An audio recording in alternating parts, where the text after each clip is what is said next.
एक पिता और एक बेटी का रिश्ता एक पवित्र रिश्ता होता है, चाहे दोनों के बीच खून का रिश्ता हो या ना हो। क्योंकि कभी कभी एक जन्म देने वाला पिता से बढ़कर एक पालन करने वाला पिता भी होता है। कहानी की शुरुआत होता है मुंबई की एक झोपड़पट्टी से।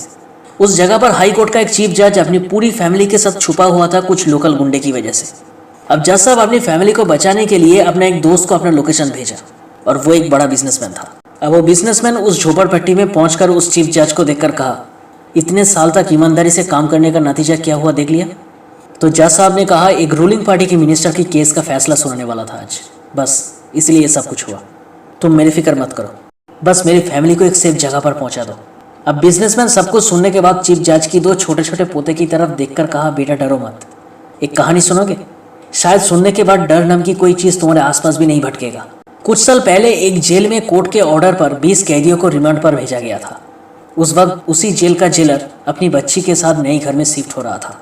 इसलिए हवलदार फोन करके जेलर से पूछा, क्या मैं कैदियों का नाम रजिस्टर पे एंट्री कर लूँ? तो जेलर ने पूछा, उन कैदियों को कौन से ब्लॉक में रखोगे? तो हवलदार ने कहा, रूल्स के मुताबिक तो ए ब्लॉक में रखना पड़ता है, लेकिन ऊपर से ऑर्डर आया है उनको बी ब्लॉक में रखने के लिए। अब जेलर ने पहले तो ओके कहकर फ़ोन कर दिया, लेकिन कुछ ही मिनटों बाद फिर से कॉल किया और पूछा, बी ब्लॉक में कोई वीवीआईपी है क्या? तो कांस्टेबल ने कहा, बिजनेसमैन रतन शुक्ला है, पिछली सरकार को फाइनेंशियल सपोर्ट दिया था, इसलिए नया सरकार उसे झूठा केस में अंदर करवा दिया।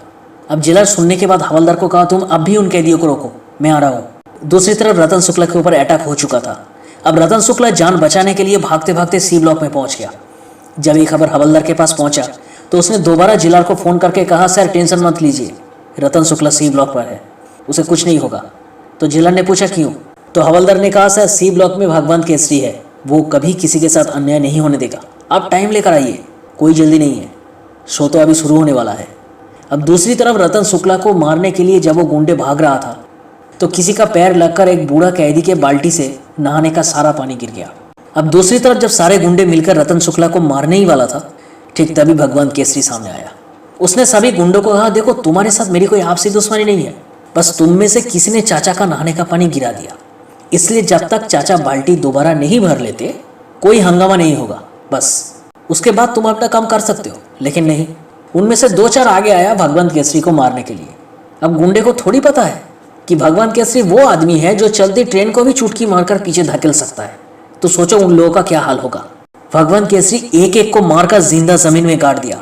अब जिलर जब तक पहुंचा तब तक शो खत्म हो चुका था, लेकिन जिलर की एक छोटी बच्ची थी, उसके साथ भगवंत केसरी का बहुत अच्छा दोस्ती हो चुका था। उस बच्ची का नाम था विजया। विजय को भगवंत केसरी अपनी जान से भी ज्यादा प्यार करता था। अब जिलर भगवंत केसरी का फाइल चेक किया ये जानने के लिए आखिर वो किस जुर्म का सजा काट रहा था। फाइल पढ़ने के बाद जिलर समझ चुका था भगवंत केसरी बहुत ही अच्छा इंसान है। अब 15 अगस्त को अच्छी बर्ताव के लिए कुछ कैदी रिहाई होने वाला था, इसलिए जिलर उस लिस्ट में भगवंत केसरी का नाम भी शामिल कर दिया। अब रिहाई होने के बाद भगवंत केसरी विजय और जिलर से मिलने जिलर के घर पर पहुंच गया।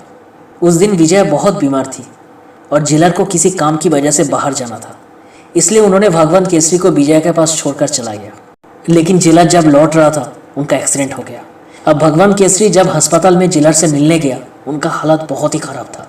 बस आखिरी वक्त पर उन्होंने भगवंत केसरी को कहा, मेरा सपना था विजय इंडियन आर्मी ज्वाइन करे, इस दुनिया में उसका कोई नहीं है, हो सके तो उसका ख्याल रखना। अब जिलर मरने के बाद विजय अकेली पड़ गई। अपने पिता की मौत वो बर्दाश्त कर नहीं पाई, इसलिए उसे साइकोलॉजिकल प्रॉब्लम आ गया था। तो डॉक्टर ने कहा कभी भी किसी भी अनएक्सपेक्टेड घटना की वजह से उसे पैनिक अटैक आ सकता है, उसे स्ट्रांग बनाना ही होगा, वरना फ्यूचर में कुछ भी हो सकता है, वो मर भी सकती है। अब भगवंत केसरी ने सोच लिया था कि वो विजय को अपनी बेटी की तरह पालेगा, उसे स्ट्रांग भी बनाएगा और जिलर का सपना भी पूरा करेगा। अब देखते ही देखते कुछ साल बीत गया, विजय बड़ी हो गई थी। वो भगवंत केसरी को चाचा कहकर पुकारती थी। अब भगवंत केसरी का एक ही सपना था कि विजय आर्मी ज्वाइन करे, लेकिन विजय को मनाना बहुत ही मुश्किल था। वो एक नॉर्मल लाइफ जीना चाहती थी। उसी वक्त प्राची का एंट्री हुआ।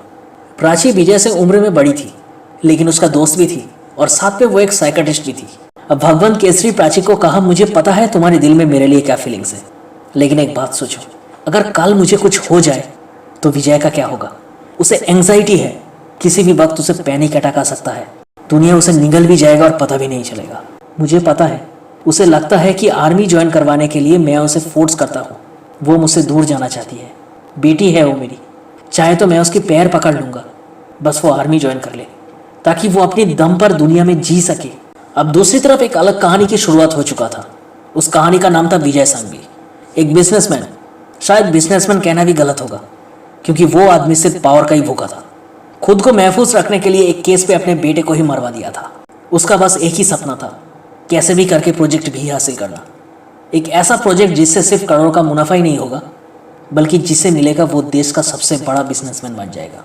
और विजय संघवी उसे पाने के लिए किसी भी हद तक जा सकता था। पूरा रूलिंग पार्टी उसके इशारों पर चलता था। अब विजय संघवी चाहे कितना भी पावरफुल क्यों ना हो, उसकी किस्मत की सबसे बड़ी भूल थी भगवान केसरी से टकराना। वो कहावत है ना, एक शिकारी चाहे कितना भी शिकार कर ले, शेर जब शिकार करने निकलता है तो शिकारी को भी 2 कदम पीछे हटना पड़ता है। तो कहानी ये था कि विजय संघवी पूरी रूलिंग पार्टी की मिनिस्टर्स को भले ही खरीद लिया हो, लेकिन डिप्टी सीएम उसके खिलाफ था और वो अकेले ही सारे पार्टी मेंबर्स और विजय संघवी को एक्सपोज करने वाला था।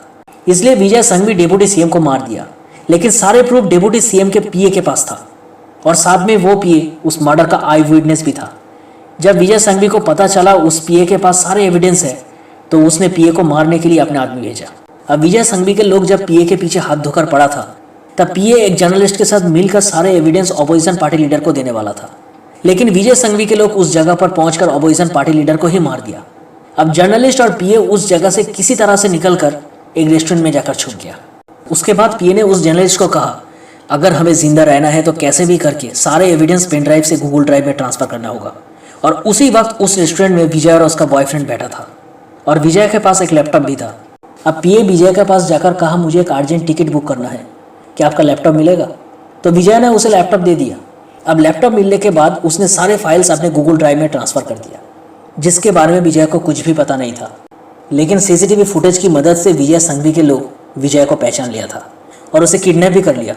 अब विजय संघवी के लोग पहले तो विजय को बहुत मारा, उसके बाद उसका लैपटॉप चेक किया, लेकिन कुछ नहीं मिला। फिर भी विजय संघवी ने कहा, लड़की को मार दो। अब दूसरी तरफ विजय संघवी का एक आदमी जो विजय को काफी दिनों से फॉलो कर रहा था, वो भगवान केसरी के हाथ लग चुका था और वो आदमी भगवान केसरी को पहले से ही जानता था और शायद भगवान केसरी का ऐसा कुछ खतरनाक पास्ट है जिसके बारे में वो आदमी जानता था। इसलिए डर के मारे विजय कहाँ है वो सब कुछ बता दिया। पता चलते ही विजय को बचाने के लिए भगवान केसरी उस जगह पर पहुंच गया और विजय संघवी के एक एक आदमी को पटक पटक कर मारा और उसके बाद उन लोगों को कहा, अपने मालिक को फोन कर, मुझे बात करनी है।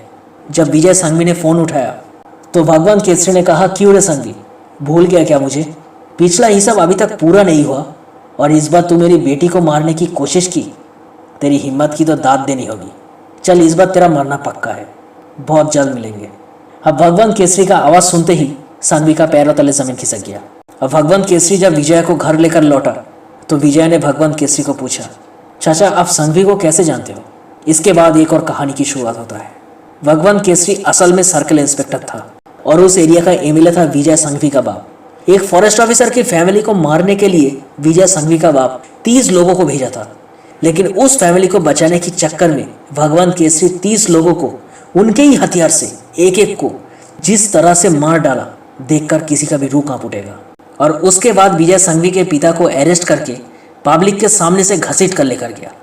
अब विजय संघवी के बाप जेल से छूटने के बाद उस अपमान को बर्दाश्त नहीं कर पाया और हार्ट अटैक से मर गया। अब विजय संघवी बदला लेने के लिए भगवान केसरी की मां को छोड़कर पूरी फैमिली को मार दिया। उसके बाद भगवान केसरी को स्मगलिंग केस में फंसा दिया और गांव की एक प्रेग्नेंट औरत को अपने कब्जे में करके भगवान केसरी के मां को स्मगलिंग केस का विटनेस बनाकर अपने ही बेटे के खिलाफ गवाही देने पर मजबूर किया और इसी केस के लिए भगवान केसरी जेल में सजा काट रहा था। सब कुछ सुनने के बाद विजय ने कहा, अपने एक पराई लड़की के लिए अपने घर नहीं लौटा? तो भगवान केसरी ने कहा, तू ही तो मेरा अपना है, खून का रिश्ता क्या सब कुछ होता है? उसके बाद विजय आर्मी ज्वाइन करने के लिए राजी हो गया। अब दूसरी तरफ प्राची भगवान केसरी को कहा, अगर विजय को पूरी तरह से फिट करना है तो उसे मेंटली शॉक देना होगा, किसी अपने को खोने का डर उसे समझाना होगा, तब भी उसकी एंजाइटी दूर हो सकता है। अब भगवान केसरी जानता था विजय संघवी इतनी आसानी से नहीं छोड़ेगा और उसके पास विजय को मेंटल शॉक देने के लिए एक मौका मिल चुका था। उसके बाद भगवान केसरी पार्टी प्रेसिडेंट से कांटेक्ट किया और कहा, जिस एविडेंस की आपको तलाश है वो खुद मेरे पास है। मेरे आपसे कोई दुश्मनी नहीं है, बस विजय संघवी और मेरे बीच एक जंग का मैदान फिक्स कर दीजिए जहां पर पुलिस और सिस्टम से जुड़ा कोई नहीं रहेगा और ना ही कोई केस होगा। संघवी जितना आदमी चाहे लेकर आ सकता है, मैं अपनी बेटी को लेकर पहुंच जाऊंगा। अगर मैं मरा तो आप सेफ, अगर वो मरा तो भी आप सेफ। बस लड़ाई लीगल तरीके से होने चाहिए, यानी कि नो गन्स। अब प्रेसिडेंट के साथ संघवी भी राजी हो गया। अब विजय को ठीक कराने के लिए भगवंत केसरी ने पहले ही सब कुछ सोच कर रखा था। इसलिए भगवंत केसरी विजय संघवी के लोगों के हाथ से बहुत मार खाया ताकि विजय ठीक हो सके। और आखिर में भगवंत केसरी का प्लान कामयाब हो गया। विजय अपनी चाचा को बचाने के लिए एक एक को पटक पटक कर मार रही थी। उसके बाद दोनों मिलकर लड़ना शुरू किया और विजय संघवी के साथ साथ उसका पूरा साम्राज्य का नामो निशान मिटा दिया। उसके बाद भगवंत केसरी पार्टी प्रेसिडेंट को कहा, अभी तक आप लोग सेफ हो, बस सुधर जाओ, वरना एविडेंस अगर बाहर आ गया तो सिर्फ मैं ही नहीं, पूरी पब्लिक खाल उधड़ देगा। और आखिर में विजय इंडियन आर्मी में सिलेक्ट हो गई। अब विजय भगवंत केसरी को कहा, चाचा आप खुश हो ना, आपका सपना पूरा हो गया? तो भगवंत केसरी मुस्कुरा के कहा, आर्मी ऑफिसर बनते देखना तेरा पापा का सपना था और मैं चाहता था तू स्ट्रांग बने। और हमेशा याद रखना, इस दुनिया में लोग दो तरीक़ों से जीता है, कुछ है झुंड बनाकर और कुछ बिना डरे शेर की तरह। मैं तुझे शेर की तरह जीते हुए देखना चाहता था। अब दूसरी तरफ जो बिजनेसमैन ये पूरी कहानी सुना रहा था, उसने चीफ जज और उनके फैमिली को कहा, खुद को डर की साया से बाहर निकालो। ज़रूरी नहीं है कि तुम्हारे साथ हर वक्त कोई खड़ा रहेगा। एक कदम पीछे हटाने की बजाय कम से कम 10 में से एक के ऊपर वार करो, बस वही काफ़ी है। और एक बात याद रखना, हमारी हार की वजह सामने खड़ा हुआ 10 आदमी नहीं, हमारी डर ही हमारी हार की वजह है।